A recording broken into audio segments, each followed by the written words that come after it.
Hello दोस्तों, कैसे हो भी सभी। आप सभी का मयंक मैथ क्लासेस में हार्दिक स्वागत है भाई। प्यारे बच्चों, आज हम क्लास 10th एनसीईआरटी प्रश्नावली 9.1 का क्वेश्चन नंबर 15 करते हैं भाई। 15वां क्वेश्चन करते हैं भाई। चलिए भाई, स्टेटमेंट पढ़ते हैं सबसे पहले। एक सीधा राजमार्ग एक मीनार के पाद तक जाता है भाई। पाद को हम भाई सतल बिंदु बोलते हैं, ठीक है। मीनार के शिखर पर खड़ा एक आदमी एक कार को 30 डिग्री के अवनमन कोण पर देखता है, जो कि मीनार के पाद की ओर एक समान चाल से जाता है। 6 सेकंड बाद कार का अवनमन कोण 60 डिग्री हो जाता है।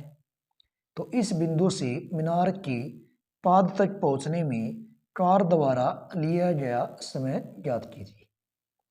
हमें इस समय भाई समय निकालना है, ठीक है प्यारे बच्चों भाई। स्टेटमेंट पढ़ ली भाई ध्यान से भी। सबसे पहले हम इसकी भाई आकृति बनाते हैं।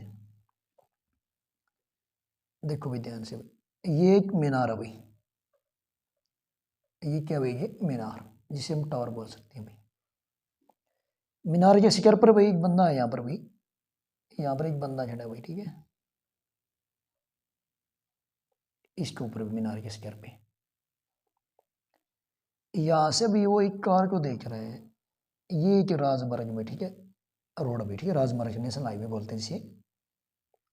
यहाँ से भाई वो एक कार देखता है यहाँ पर इस राजमार्ग पे।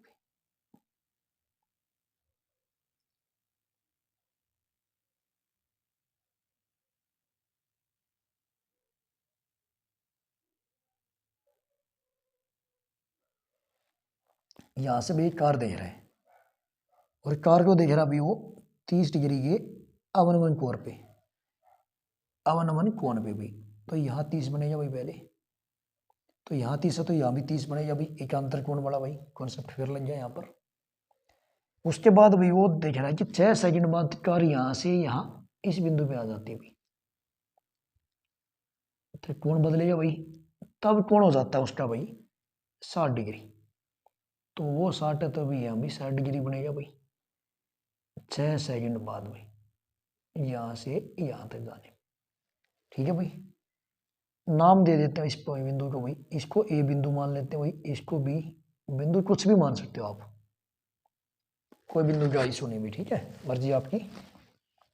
उसके बाद हमसे पूछ रहा कि भाई कार यहाँ से यहाँ पहुंच गई भाई, तो कार को यहाँ से यहाँ तक मीनार के पाद बिंदु तक जाने में कितना समय लगेगा, सी से बी तक जाने में। तो हम मान लेते हैं कि हमें भाई 8 सेकंड लगते हैं, ठीक है, यहाँ से यहाँ जाने में। मान लिया भाई, जो निकालना उस चीज को मान लेते हैं मैथ में। अब देखो भाई, फिगर का काम हमारा पूरा हो जाता है भाई। अब करते हैं सॉल्व स्टार्ट में। सबसे पहले हम लेते हैं भाई ए बी सी त्रिभुज भी। त्रिभुज कौन सी लेते हैं भाई, ए बी सी में। ठीक है प्यारे बच्चों भाई, ध्यान से देखो भाई, बिल्कुल आराम से कराऊंगा भाई पूरा मैथ, दिक्कत कहीं नहीं हुई आपको किसी भी चैप्टर में। देखो भाई, त्रिभुज ए बी सी में भी टेंजेंट लगा दो भाई यहाँ पर 60 डिग्री का। टेंजेंट क्या होता है भाई, लंब बटे आधार। तो इसके सामने लंब, लंब हमारे पास क्या भी ए बी, आधार हमारे पास क्या भी बी सी। ठीक है प्यारे बच्चों, टेन 60 का मान होता है वर्गमूल 3 बराबर है ए बी को भाई ए बी रखेंगे भाई, और बी सी का मान हमें भी एक्स माना था। इस एक्स को इधर ले आओ भाई, तो वर्गमूल 3 गुणा में एक्स बराबर है ए बी। इसको भाई हम समीकरण नंबर 1 मान के छोड़ देते हैं कुछ समय के लिए। ठीक है भाई, उसके बाद देखो भाई, यहां देखो भाई इस साइड। अब लेते हैं बड़ी त्रिभुज भी, ए बी डी। त्रिभुज कौन सी लेते हैं प्यारे बच्चों, ए बी डी में।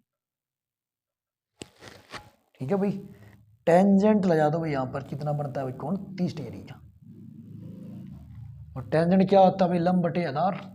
तो लंब इसके सामने क्या भाई ए बी,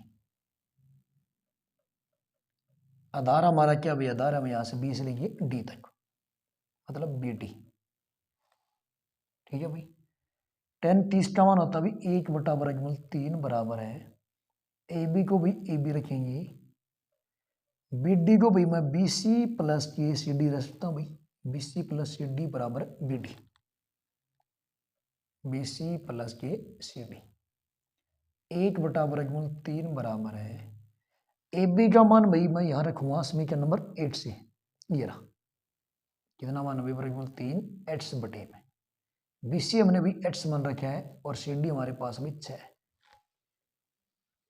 कर दो भाई आर पार इसकी गुणा भाई, एट्स प्लस के 6 बराबर भाई √3 गुणा में √3 और गुणा क्या भाई एट्स, एट्स प्लस के 6 बराबर है √3 की गुणा √3 के साथ भी 3 हो जाएगा भाई और गुणा में क्या भी एट्स हमारे पास, हमें जिसका मान है चला उसको लेते हैं एक तरफ, मतलब एट्स को ले जाता हूँ भाई उस तरफ, तो माइनस एट्स भी 6 बराबर भाई 3 में से गया भाई 2 एट्स आ जाए हमारे पास, ये 2 भाई यहाँ पर आ जाए भाई बटे में आ जाएगा बाजू में, बराबर आ जाएगा एट्स भी 2 3 6, तो एट्स का मान हमारे पास आ जाए भाई 3 सेकेंड भाई। ठीक है प्यारे बच्चों भाई, ये हमारा भाई आंसर आया। कार को मीनार के पाद बिंदु तक पहुंचने में समय लगेगा भाई 3 सेकेंड या भाई। ठीक है प्यारे बच्चों भाई, इस तरह हमने क्वेश्चन नंबर 15 को भी पूरा किया भाई। उम्मीद करता हूँ सभी बच्चों को समझ में आया भाई, कोई परेशानी ना हो सवाल में। तो वीडियो को भाई लाइक करना, शेयर करना दोस्तों के पास, कमेंट करना भाई और चैनल को सब्सक्राइब करना भाई। जय हिंद भाई।